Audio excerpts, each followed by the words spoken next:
on YouTube and Facebook. And happy Friday. We made it through another week. It's been a good week this week. Yes, it has. It's been a crazy week, but we hope all of you guys have had a wonderful, wonderful week. And hopefully this week we don't have anything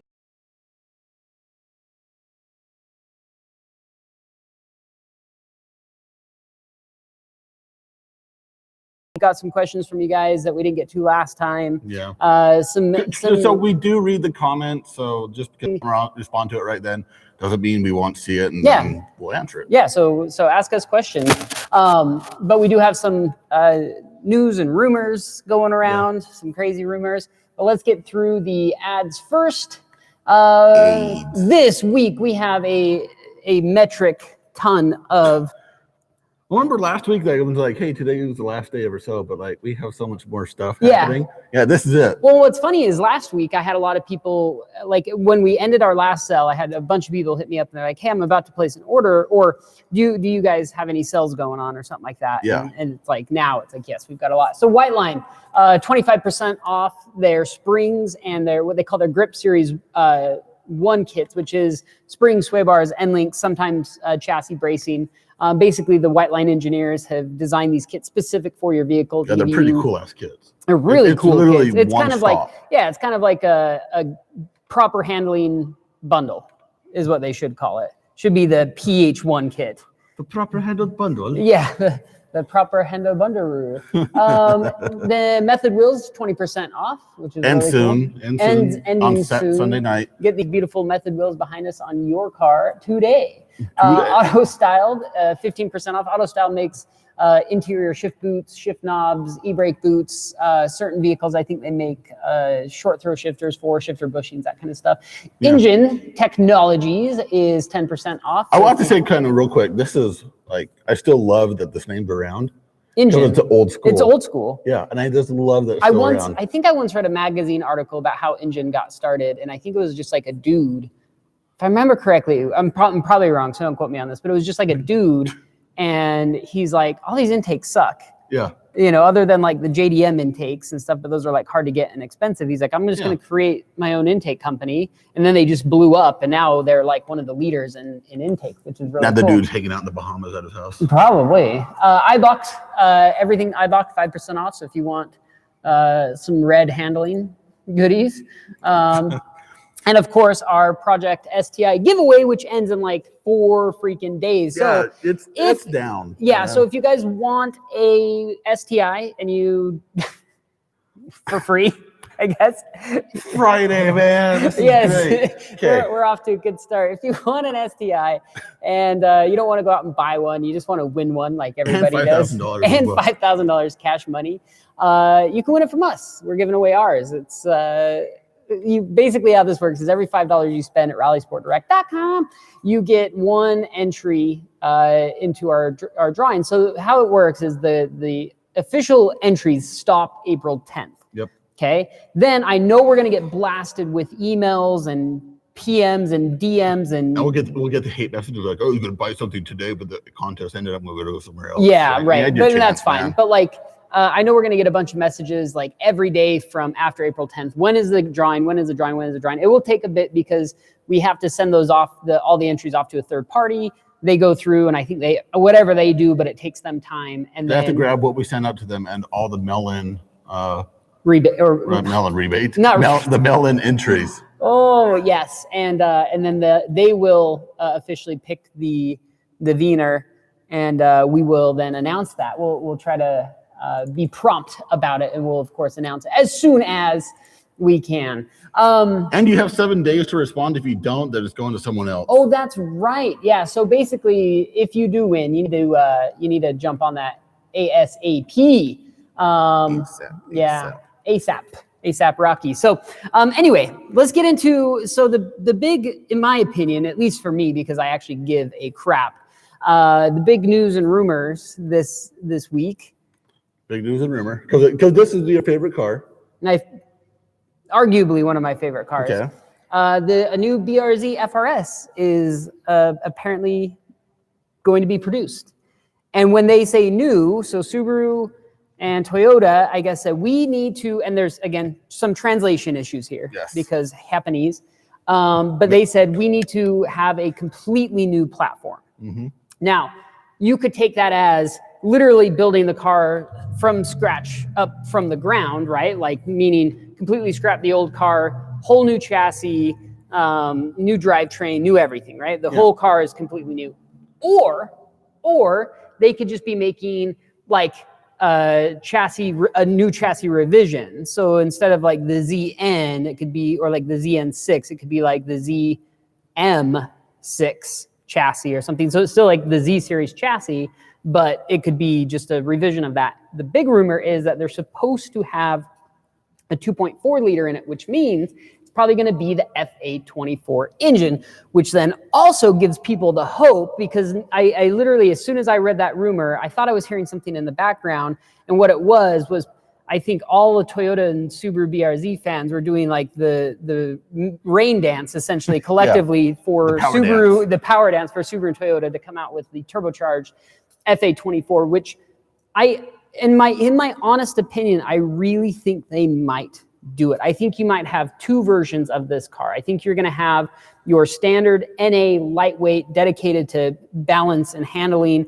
and a fun, all about the driving spirit and all about like keeping it lightweight and, as free from any distractions as possible. Naturally aspirated 2.4 liter, it'll probably be 240 horsepower or something like that, I imagine, which would make sense because 2 liter, 200 horsepower, 240 horsepower, right? And that would be amazing. That would be such a good platform and such a good, perfect amount of power. They could probably go, instead of 215s, they could probably put like 225 tires, even 235 tires on it and still retain the, we know that it's in the Ascent. Well, we are 99% positive it's going to be in the new STI. We're 100% positive it's already in the Ascent, and we've seen pictures of it. And, they could make that 260 horsepower, 300 foot-pounds of torque, somewhere around the there. one in the Ascent's 200 and what, 70, yeah. So they could even detune it, specifically for the BRZ, which would make sense to me because I don't think Subaru wants a car, a rear-wheel drive car that's going to be faster than the drive or, whatever. And, that's our pinnacle flagship car. Yeah. And then the BRZ is like, oh, this is like a fun little side project, but look what we did. You can get this special version that comes with the turbocharged motor and makes a good amount of horsepower. But then the best thing about a detuned motor is how easy it is to make. Like my favorite thing that car manufacturers have been doing recently is they'll take a turbocharged engine and they just detune it. And then all it is, one tune away from unlocking the full potential of that motor. Like the 423. Like exactly. Like so many Ford products now. But Subaru, it's interesting because like the 15 plus STIs, you throw on an access port and you do, like, people always complain because you don't get a lot of power out of it, but you don't. And they're right. You get like, 5 or 6 horsepower and 15 foot-pounds of torque or something like that. But you get a lot more power just throughout the entire RPM range, which is exactly what you want, better driving characteristics. The Subarus of old, like especially like the 06, 07 WRXs, you throw an access port on there and you're like 60 foot-pounds of torque and 30 something. It's like a big bump in power. It actually opened it up. And that's what the FA, I think, is going to be, especially a turbocharged FA. If they detune it, you're going to throw on an access port and be able to get just a boatload of power through that. So that'll be really cool. And that's the rumor. I'll keep, like when the first BRZ was announced or was rumored, I followed that thing like every single day. I was like, hey, is there anything new? Is there anything new? Is there anything new? Is there anything new? And then I eventually ended up buying one. So hopefully this one turns out to be the same thing. Like, right now it's just a fluffy rumor, a very fluffy, like a vape cloud. Wife, I need this. Vape cloud rumor, it's vaporware right now, essentially what it is. Because realistically, what Subaru and Toyota are saying now, like, they don't have to do any of that. Like, just because they say, oh, we want to make a new BRZ and FRS and, it should be this and it should be that, doesn't mean that they're going to do that at all, or they even have to do that. Or they just may just go like, it's a pipe dream. Yeah, and they could completely scrap it, because I don't think the BRZ, you look at the sales numbers of the BRZ and the FRS, they're not that good compared to, Subaru setting records month after month after month in, the Impreza line, the Forester line, the Legacy or Outback line. You Which know, is actually insane. Is though on the complete opposite end of it, you have where Honda's actually pausing production on some cars. right. So Subaru's killing it. Right Subaru now. is killing it. And it's so funny because I go on the forums. I love reading the forums or just Facebook comments and stuff. And people complain about Subaru and they're like, man, if Subaru really wanted to do a good job, they would do this. And it's like, I'm pretty sure Subaru's doing a damn good job because their sales numbers back it up. So if you want Subaru to start changing stuff, you need to stop buying their products because they're good. You know, it's like everyone complains about like the Crosstrek, for example. I think the Crosstrek is one of the coolest, like just all around cool little cars that you can buy. It's funky, it's unique, it's different. Like you can spot a Crosstrek on the road, you know, out of 200 cars, you're stuck on the freeway, you can always spot a Crosstrek like in your rearview mirror or something like that. It's just very distinct. And that's what I've always liked Subaru for, is they make distinct cars. And, you know, but people are always like, well, it's slow. And it's like, well, drive one for a while. Like when you're driving, honestly, how many times during a day do you actually need 300 horsepower? Once a week? Do you need it? Like, do you want it? Sure. And it's only in that time when we were talking about before, we just go like, oh, I want to play. Right. Right. But like most of the time, the only time you need it is like you made a boneheaded decision and jumped out into traffic and you're like, I need to get up and go. Or like, you know, someone's like on the side of you on the freeway and you know they're going to start coming over and you're like, I don't even know if this person's paying attention. I'm just going to go. Right. So like there are those situations where you do need that power, but it's so rare, you know. But if you just drive the car, it's not bad. It's not like it's not fast, but it's not painfully slow either. It's just a normal slowish car. Yes, of course it could use more horsepower, but the fact that people are saying if Subaru gave that car, you know, a WRX engine, then they would sell so many more. I'm like, I don't think so. Because you're talking about a very niche amount of people that would actually want a turbocharged XV. Me being one of them, but I would also probably be perfectly happy with a naturally aspirated Crosstrek. And then, you know, a fun project car on the side, because you don't need that much power all the time. So anyway, there's my rant. And your passion statement. My passion statement, BRZ GT86. 2020 something, 2020. It'll probably be 2021. 2022, somewhere around there. We'll probably at least have like a concept by 2020, early 2020s, like very early 2020s. And I am pumped. My only hope is that it's not super overweight. It doesn't lose its happiness, like the fun factor of, you know, small, lightweight, rear-wheel drive, low amounts of grip, and, you know, really good driving position, really good visibility. You know, I love the little fender humps, being able to see that as you're driving. Like there's so many little things about that car that I felt were just perfect, and they nailed it, especially on their first try. But then again, you have Toyota and Subaru, and Toyota definitely knows what the hell they're doing. They know how to make a chassis. They know how to make a good car. And Subaru is like, well, we'll kind of try anything because we're Subaru and we're just like, we have money to burn and we like making weird cars. And so this is like the Gary Vandercheck. It's like, all right, just go. Yeah, so let's see if it works. You know, and Toyota is now teaming up with BMW. And I guess there are rumors that there might be a new partnership within that. I don't know if Subaru is going to be excluded or Toyota is going to be excluded or they're bringing in somebody else. But there are rumors that there's going to be a new partnership with that new BRZ GT86, or let's just call it GT86, the GT86 platform. So it'll be interesting to see, you know, whether or not we get a turbocharger, whether or not we even get an FA24. At least even a supercharger would be nice. Oh, supercharger.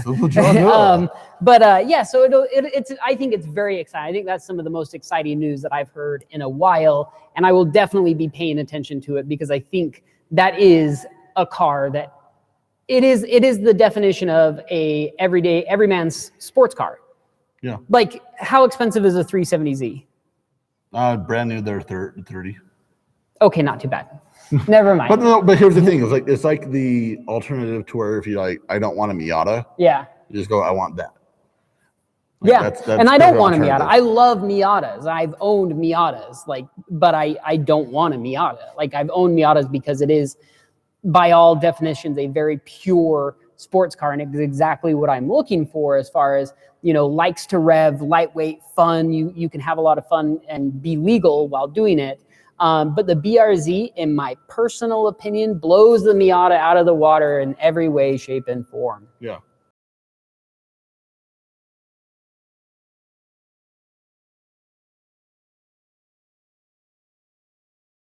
Like that, like, you know, they both do the exact same thing, and they're both like the same size and similar shape, and they're both, you know, poly frames, and they're both, you know, super dead nuts reliable, and blah blah blah blah blah. And basically, you get down to the nitpicking detail, and that's what the BRZ and the Miata is. And for me, it is the nitpicking detail though that I like.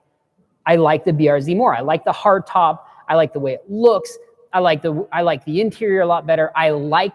I'm a fanboy. Subaru and Toyota, my two favorite manufacturers, and the fact that they got together and made a car, it's like, oh, like a little dream made in heaven. And the fact that I can put TRD parts on a BRZ is the coolest thing ever. And I can put STI parts on an FRS, and like everyone's happy. Like TRD and STI merge together and they make a baby, a TRD STI baby, a turdsty. Yeah, a little turdsty. Little turdsty baby, and it doesn't get any better than that. And I'm excited. Anyway, I'll end my rant because that was like 20-minute rant on the BR, which is like, I feel like every week I'm gonna rant about the BRZ and the FRS. Well, I did have to laugh because someone just said, was it Toronto, when you were talking about the BMW Toyota? Yeah. Perfect thing right there, the M-Tard.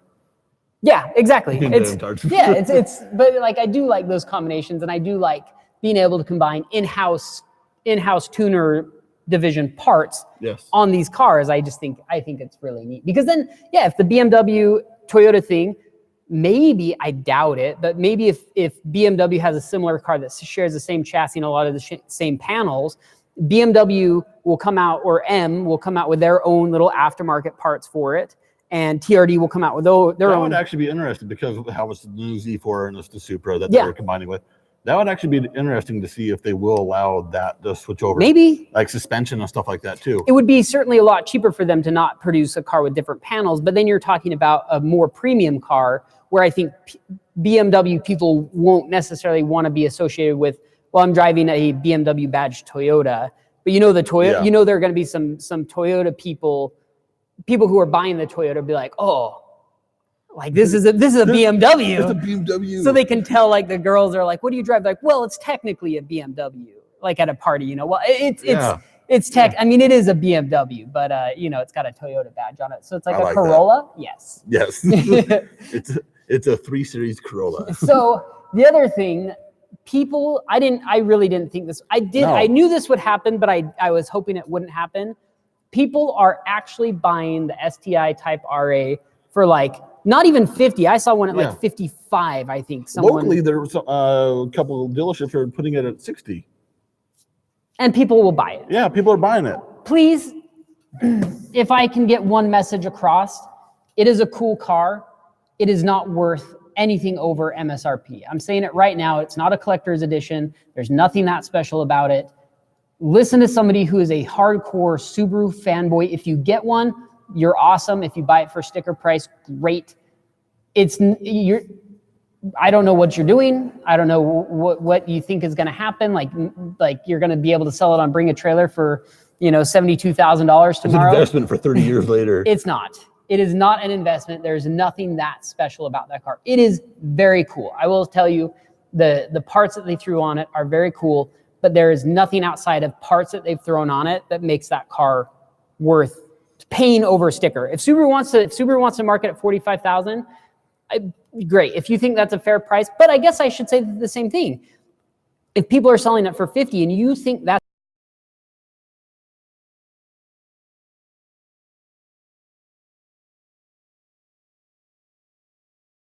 like from one of the most hardcore Subaru fanboys you will ever meet in your life, who is a purist through and through, and I love the chassis.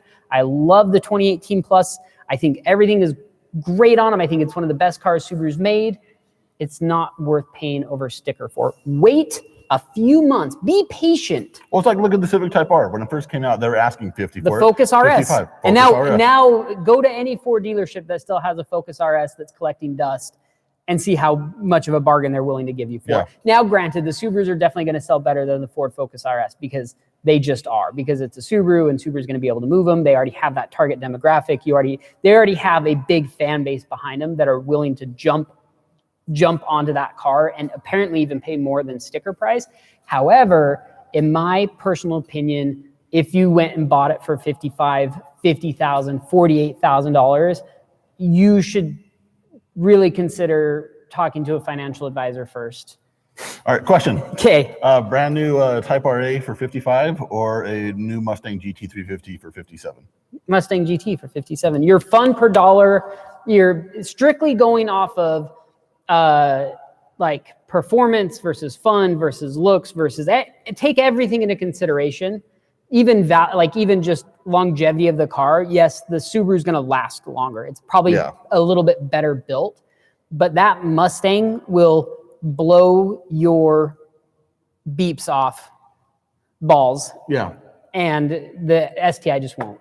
The Mustang will scare you every day you drive it if you want it to. The STI, you're going to have to work really hard to get that thing to scare you.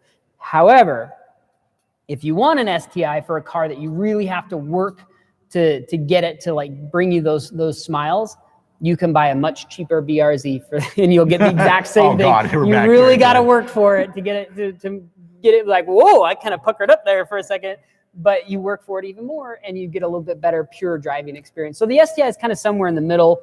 For the money, it's not worth it in my opinion. If you're talking pure performance, it's not worth it. If you're talking comfort, it's not worth it. If you're talking value, it's not worth it. So what is it worth for then? Literally, it's just people who want to say that Type RA. It's a special edition STI, which in its own right, in its own little bubble, is very cool because I have so much respect for the RA badge. And, you know, like I can go into the history of the Type R and the Type RA and the Spec Cs and the other special edition Subarus. And I would love to do that at one. Maybe we could schedule one of these and just go over like my knowledge of the history of the Subaru, because they did some really cool stuff back in the day. And that Type RA badge holds significant weight in my personal opinion.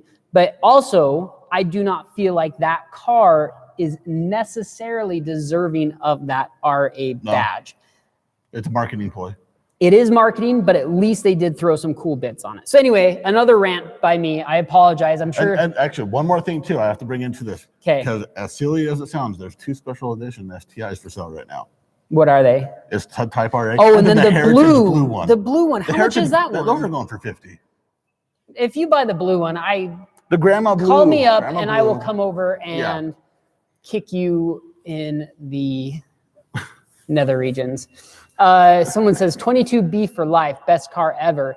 I think, here we go. All right, here we go. I think the 22B is obviously the coolest Subaru for many reasons, but it is also what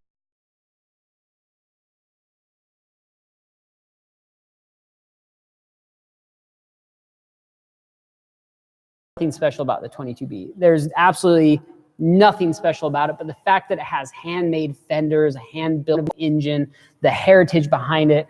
I don't know. I'm still trying to research and get a definitive answer if the reason why they called it 22B, and if any of you tell me because it's a 2.2 liter with Bilstein suspension, I will smack you in the face, even though that might be correct, but I swear that is not correct. I think there's a deeper meaning to it, and if you look up what 22B is, it's hexadecimal 555. So if you type in 555 hexadecimal, it's 22B. Yeah. And I think it was Subaru's way of thanking 555 or British American Tobacco. Is it British American Tobacco for their sponsorships before the FIA didn't allow tobacco sponsorships on cars. And I think that was kind of their thank you, their little bit of a throwback to 555 and the rally heritage that was behind it. And I think they built this really cool car that was very special. It had a lot of meaning to Subaru, had a lot of meaning to the rally drivers. It had a lot of meaning to the Subaru fans.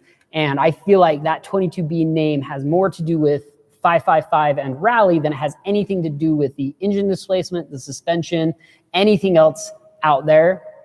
And fight me. Prove me wrong. Prove me wrong. I would love to be wrong on that. Like I really would. Like if someone has the actual. That's a hell of a conspiracy theory. That's not a conspiracy theory. That is a genuine theory. Rick just literally just said, "Don't at me." Don't what? Don't at me. It's Twitter.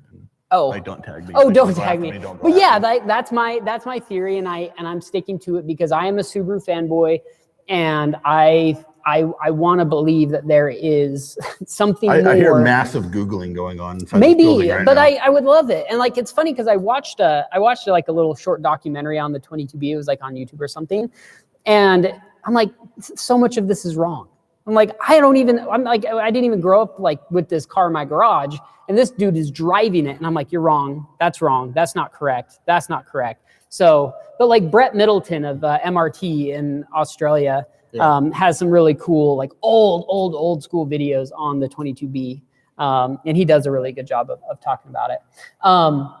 Yeah, see, someone agrees. Travis says, totally agree, Rick. Colin and 555 made that platform what it is. Yeah, and I really hope that 22B is. Anyway, we went off on a completely side tangent. So let's get back on track here. We just went off the cliff.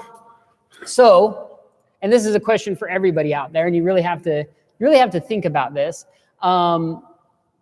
Is it easier to convert a race car into a street car? So like, let's say you went out and bought a bespoke racing car, and I'm not talking about like an Evo race car. I'm talking about like a legit, like you go and get like a GT3 race car. Yeah, GT3 race car. But even those are street legal, like, because you can go to Porsche. But I'm talking about like a hardcore, like all it was built for from the ground up was for racing, right? So has zero creature comforts. Is it easier to turn that into a street car, or is it easier to turn a street car into a race car? And I think it depends on what's your comfort level. Because like there's a big huge line on like gray area. Totally. Is what is a race car? Right. And what is a street car? Yeah. Because I feel like if it has a cage, it's not a street car. Yeah. Like that alone, not that it makes it capable of winning races, but I just mean that by having a cage over your head, like running down close to your dome, means that you can't drive that on the street without wearing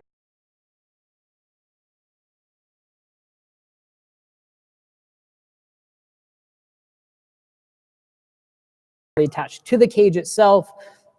You shouldn't have a folding back seat. It should be a fixed back for safety reasons. There should be a lot of things that are implemented around that cage. So technically, if you had a race car, you'd have to remove the cage. But then probably if it's a full-blown race car, you don't have a normal chassis. It's probably like a tube chassis.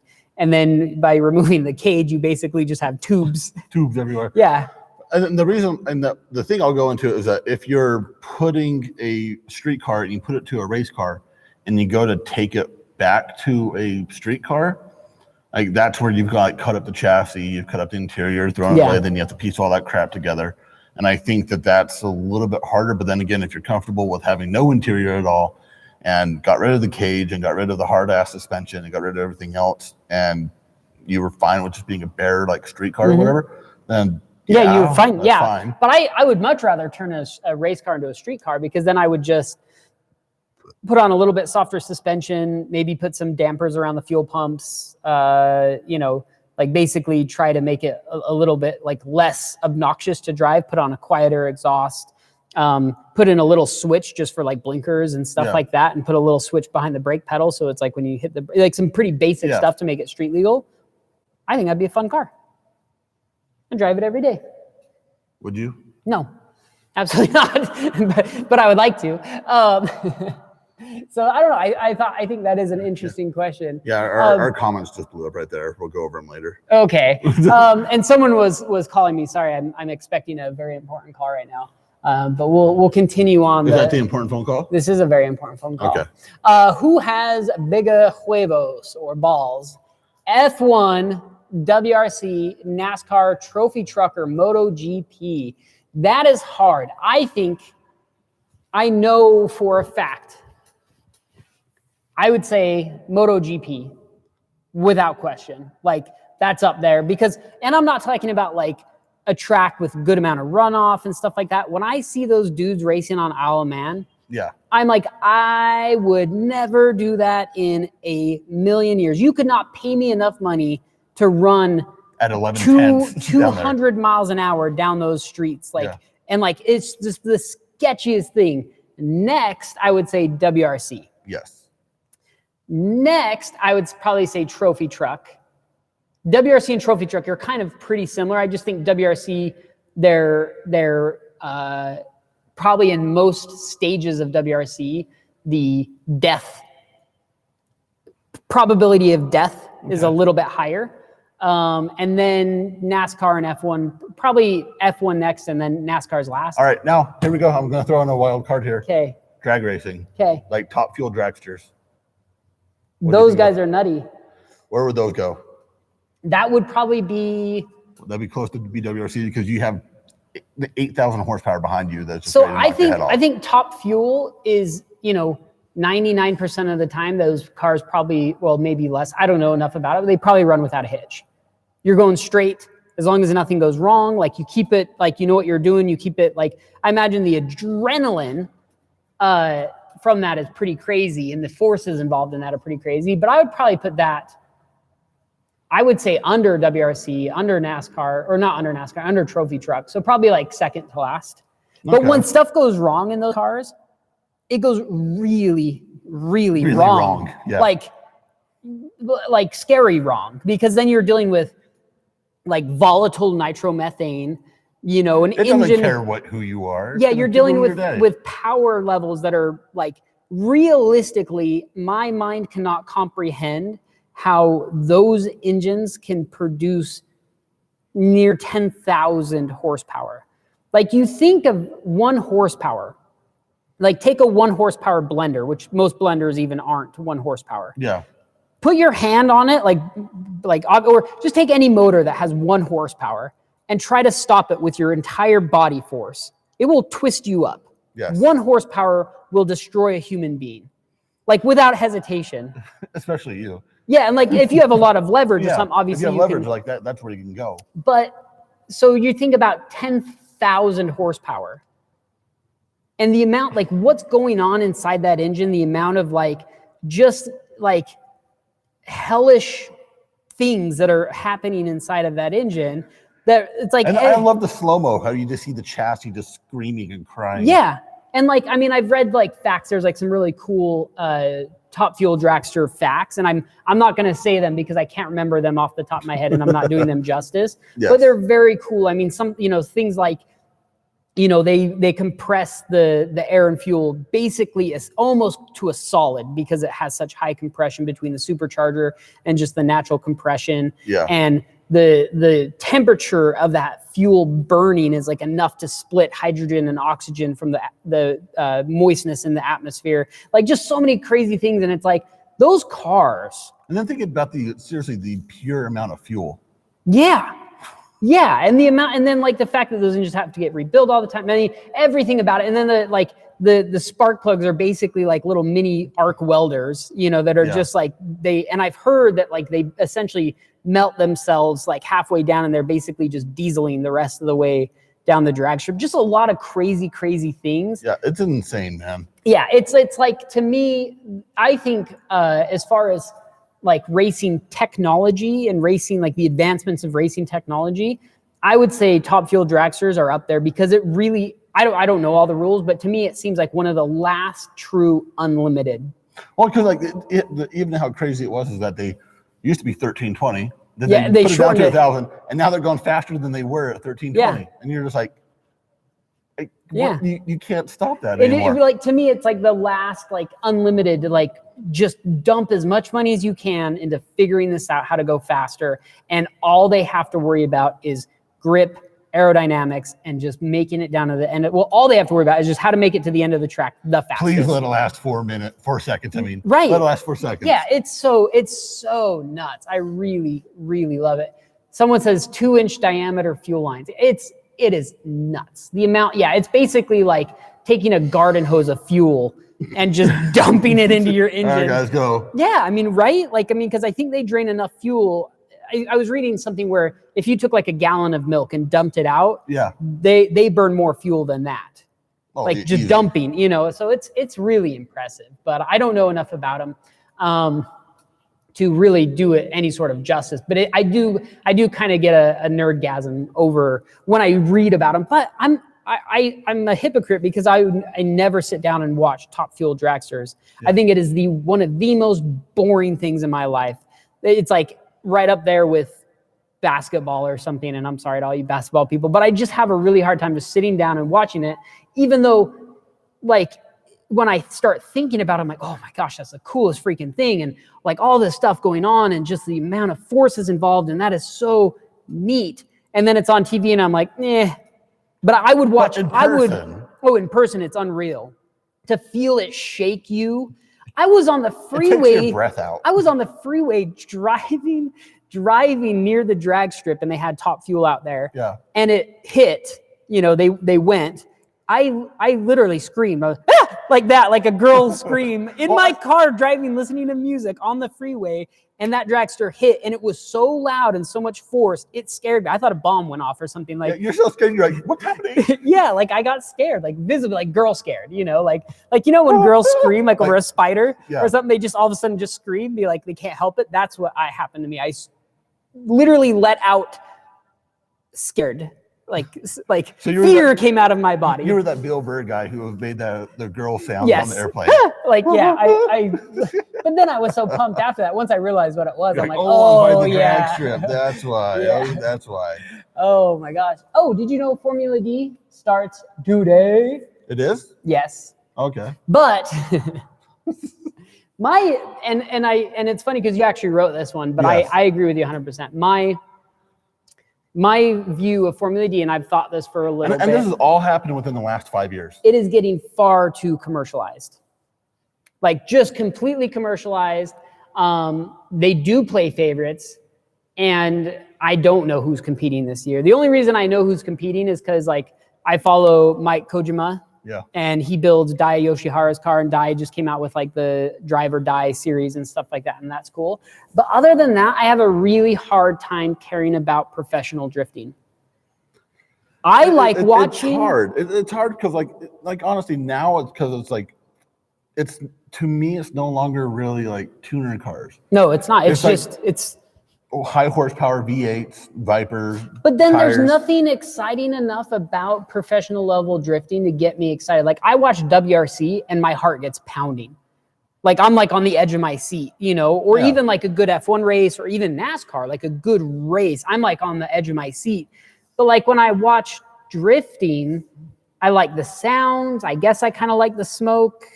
But other than that, I'm like, I don't know. But then I'll watch like, we have a local drift crew here, Yeah, take luck. Take Luck, and like they come out with some really cool videos. I'll sit and watch those the entire way through, and I'm like, and it gets me pumped to go drive. So it takes you back to your grassroots. That's what it is, and I can kind of put myself in that situation and be like, I want to go buy an S13 now, and I want to turn it into a drift missile, and I don't even care if it's fast. I just want to go buy cheap tires and destroy them. Like, and I want to get that car control down, and I want to feel that steering wheel slipping in my hand and being able to grab it and learning how to control a car in positions that a car should never be in. And Yeah. I personally feel I can take this with a grain of salt because I don't know anything about driving well at all. I'm the worst. Like according to Someone time mark this right now so we can use it later. if you had your scale of drivers, professional drivers, and my sister, right? Like at the bottom, I am, I don't know, somewhere in here. Like I'm a good driver. I know how to kind of control a car.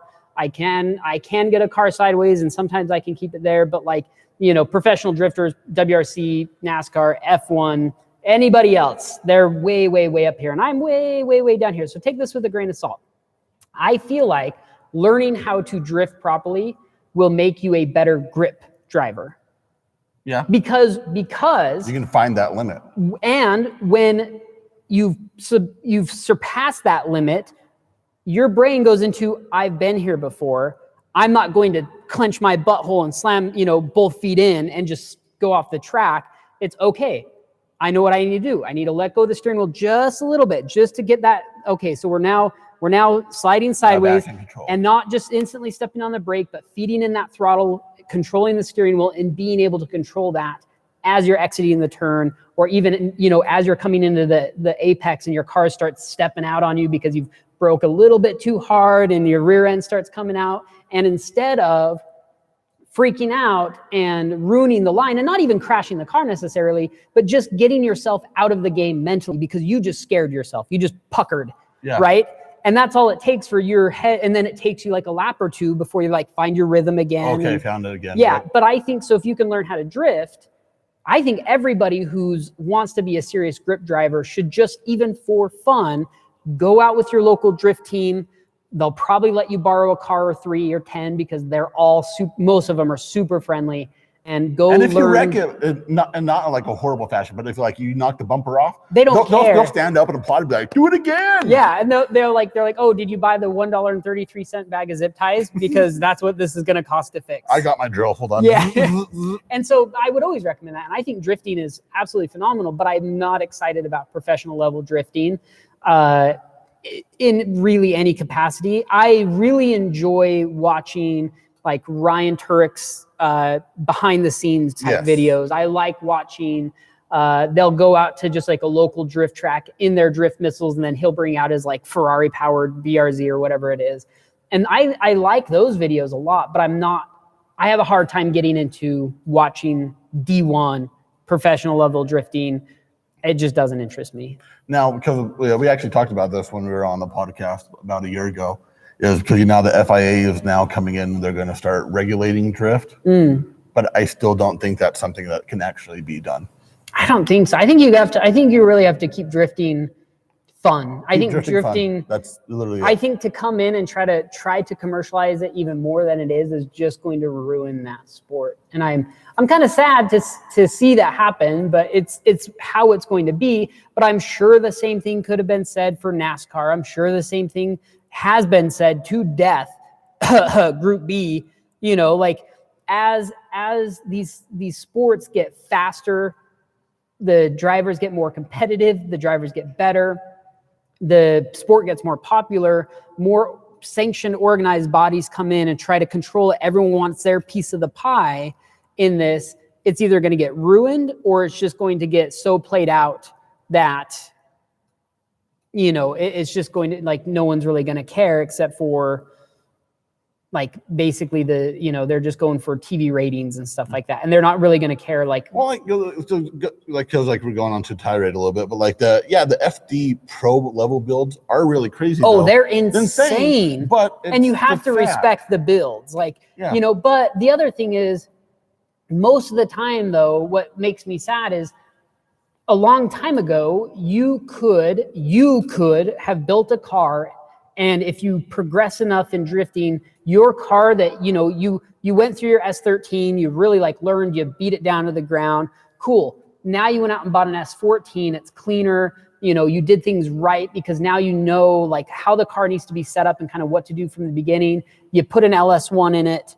And you could have at one point in time went and competed at a top level with an S14, with a semi, like a cammed LS1 or a basic LS1, and you could have ran with the big dogs.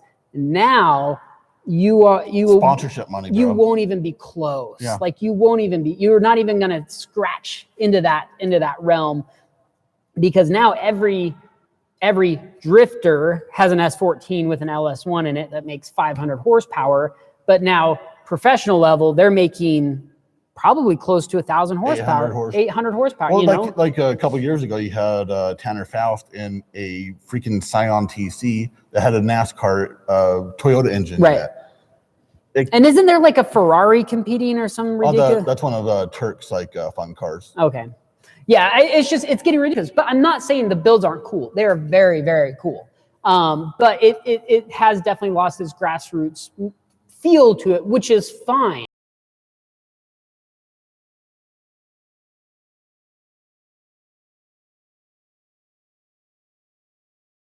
Much like has happened there. Like, I don't know about you guys, but I know me and Pumpkin, we grew up on Top Gear. Like that's what, and like, because I downloaded it when it was in the UK still. Like you couldn't do it. Like I was going to like our IRC chats, old school, and like finding the download links and downloading them and like watching them. And it's like, that's what was awesome. That's what helped me get even more interested into cars in the early 2000s. Well, and you got to see cars that we never got here. Yeah. I mean, I remember a long time ago when Clarkson reviewed like the R34, and the R30, I think it was actually an R33, you know, and it's like you get it, On like the second rendition. yeah, and this was second, third before rendition like, of you know, before the YouTube new was one, big yeah. and you could just, you know, but that was a show that was available to me where I could get a insight into these cars that I've always wanted and I've always thought were really cool, and someone else's someone else's take on it.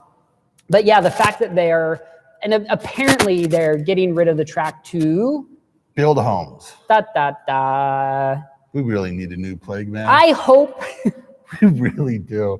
I hope that track is haunted somehow, and that the people who build homes on there, like, you know, people will build a Black house. Stig's gonna show up and like. Yeah, people's you know how houses. people build houses next to racetracks and then they close down the racetrack because the Yeah. people who built their house next to a racetrack complain about the racetrack. Yeah.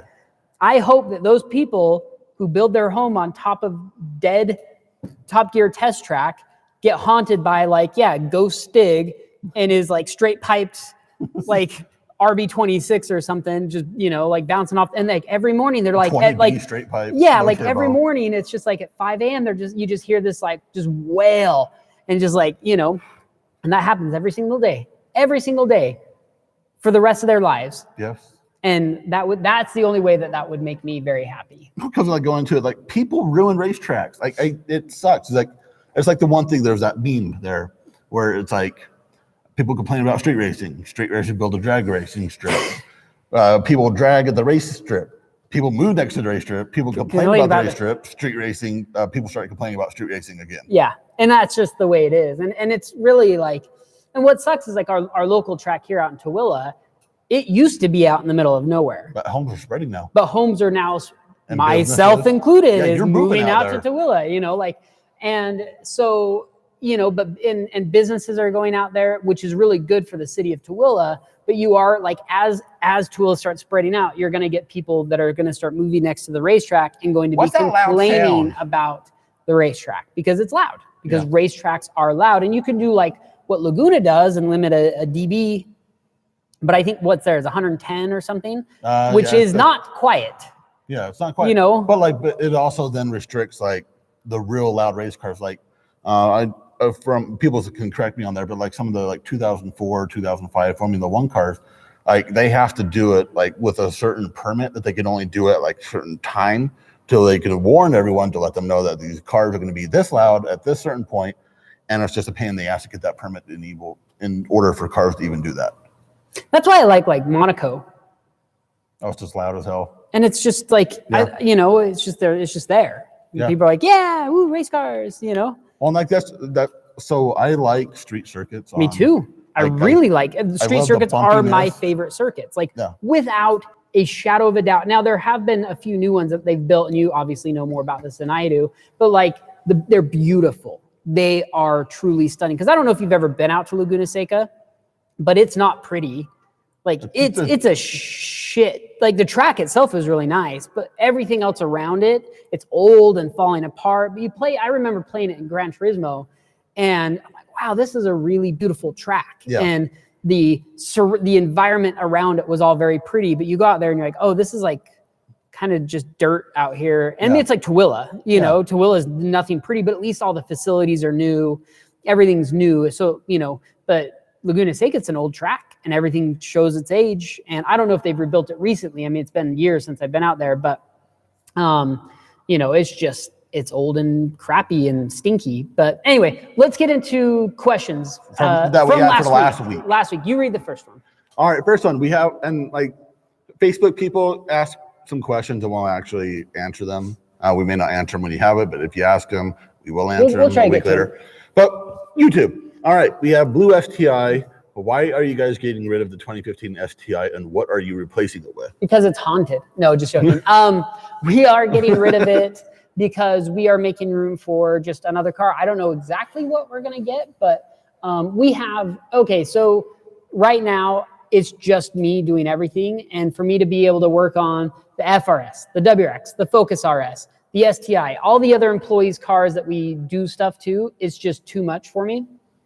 And that car, we felt like we've gotten what we needed to out of it. We've loved what we've done to it. It's been to SEMA a whole bunch of times. You know, it's been an awesome car, but it is just time to get rid of it. And, you know, Yeah, maybe we'll it's been go. 4 years from this month. You know what we're going to get? What? An FC RX-7 Turbo So that's 2. what you want. That's what we're going to get. No, what we're actually going to get is we're just going to Please, get an internet, XP. make this happen. If you guys send enough letters in, we can get an FC RX. I'm just joking. Start doing from- your own Facebook campaign. From McLovin, he says, "Caught y'all live, brother," and I said that with the best redneck accent. And that I was could. last week, so not really, but hey, Yeah. anyways. He says, "I got a question that I have tried asking for the longest time. Which blow-off valve do you guys have on your Mustang 550 EcoBoost? On both 550 S550s, we run a Turbo Smart Yep. blow-off, the hybrid. So it's like the dual port hybrid valve. I hope that helps. Actually, I think that dude hit me up on Instagram, and I answered his question on Instagram. But Well, if we any of answered it you here. are wondering, and the video you probably saw, McLovin, you weren't hearing the blow-off valve. And this is something that I think I've answered on YouTube before. What you are hearing is compressor surge. The beautiful sound of compressor surge. If you're talking about the gray Mustang with the Tomei exhaust video that we did, which all of you should watch because it's an awesome and well done video. But that Mustang, in my personal opinion, is one of the best sounding EcoBoost 4-cylinders Yes. ever. With the Tomei exhaust, with the turbo setup, it just sounds phenomenal. And it has a little bit of surge as like basically not under wide open throttle, but like partial throttle boost comes on pretty strong. And I just don't think the blow-off valve can, you know, do its thing, or maybe it's set a little bit too tight. I don't know. I don't care, because I love the sound of compressor surge, and it's not my car. It's not my turbo.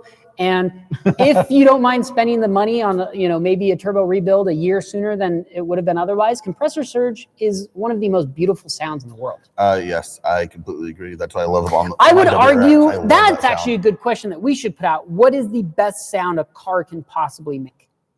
And I would argue Ooh. that compressor surge Ooh. is one of the best, combined with like, and not just like,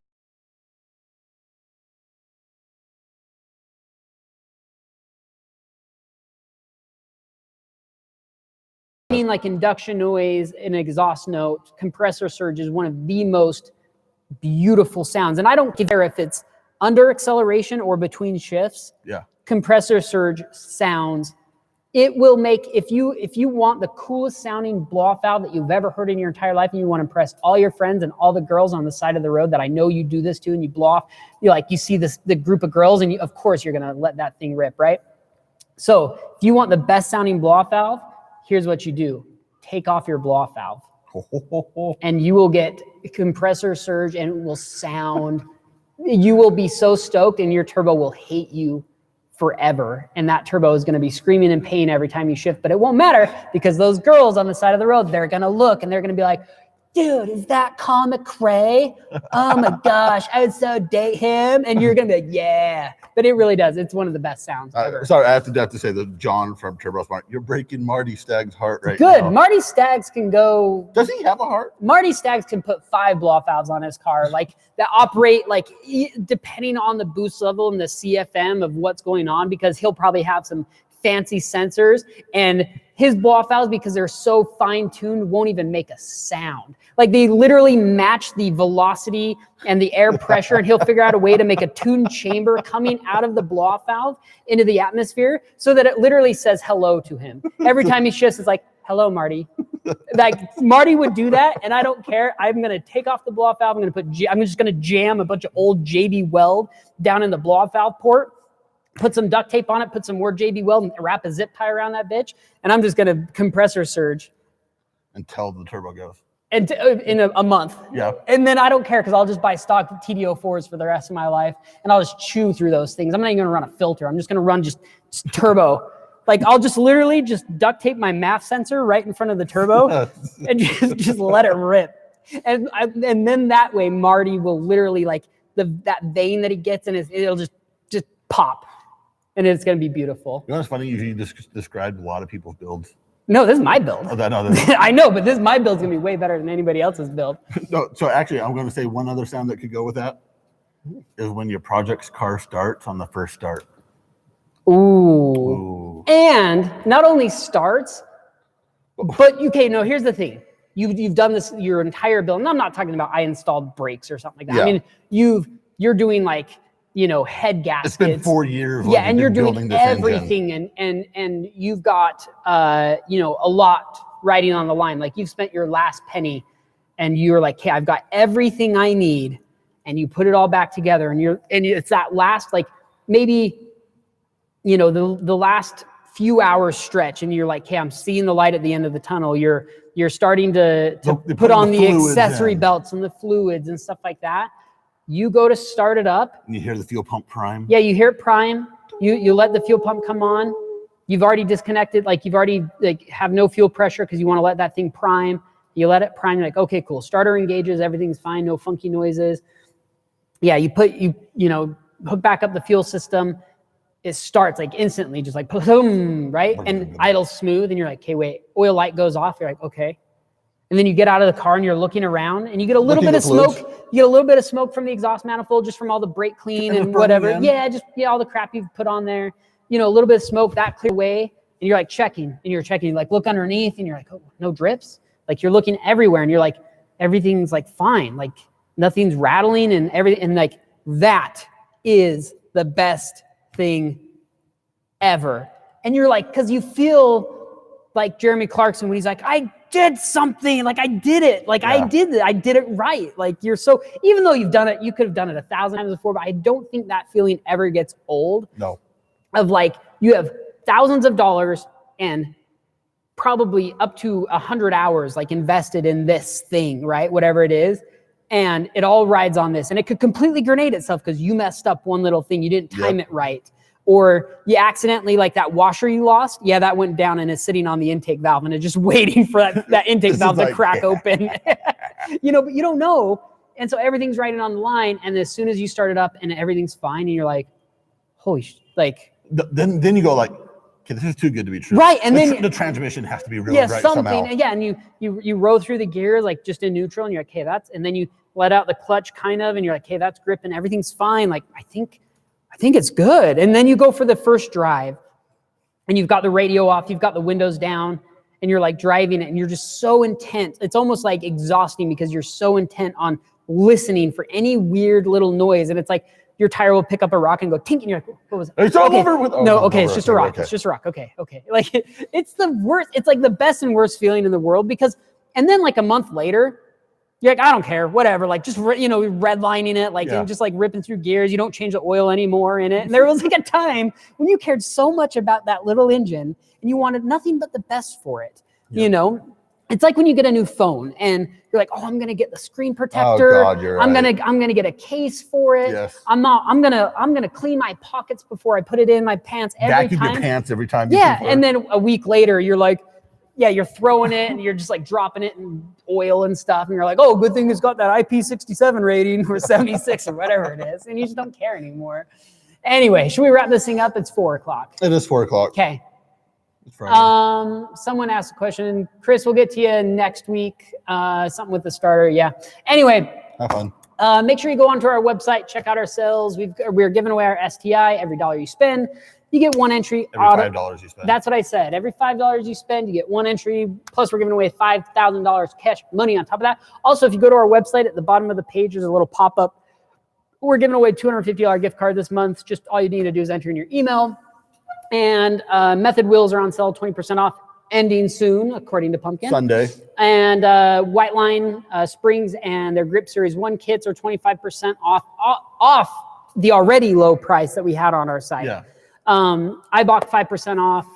I think Michelin and BF Goodrich still doing in their... They're still doing the Mellon rebate. Mellon rebates on InGen technology intakes. Racecomp still doing the... Racecomp is still doing Mishimoto. We've got just joking. I didn't say that. Hey. I said I miss you most, though. Oh, I know. I knew that's what you meant. I missed you too.